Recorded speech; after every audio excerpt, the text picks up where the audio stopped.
दर्शक टिकेट काटते साई पायल मुख्य चरित्र अभिनेता कमिटी से हिसाब से टिकेट काटी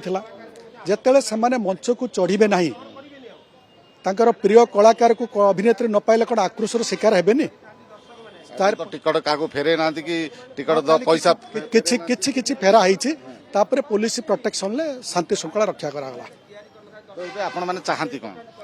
एबे आमे चाहूछु हमर जहा क्षतिपूरण जहा होउची वर्तमान आमे काली 1000 लोक टिकट फेरैछंदी 1000 सीट खाली रखिलु काउंटर बंद कलु तार कारण होउची साई साई जेहेतु नाहंती सेति पई वर्तमान अनुष्ठान बदनाम है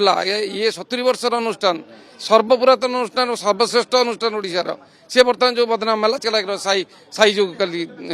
सत्यजित पंडा पायल पटेल विरुद्ध में कौन लिखित अभियोग देलु साई आसिले नहीं साई पायल आसिले नहीं तेणु दुई जन आम जो क्षति कल दर्शक मानकर असुविधा आम सम्मुखीन दर्शक मान असुविधा 100-200 फोर्स रही कल केवल स्टेज जगिया दर्शक क्षति सहले दर्शक नाटक देखी गले आप 3500-4000 टिकट बिकले ठीक अच्छी किंतु आपनकर तो किसी क्षति है आमर क्षति कौन प्रथम जो झमेलाटा है से बक्स फक्स ये सब भागी ना ये कला आम सागे सागे मालिक विरुद्ध में एतला देलु जे तुम तुम जदि क्षति हम ताल तुम जो होची आम रिहर्सल क्या देखलु साई पायल को बुक करूँ साई पायल जब आस मालिक दोष से कहीं आसिले मालिक विरुद्ध दि जाइए मालिक अच्छा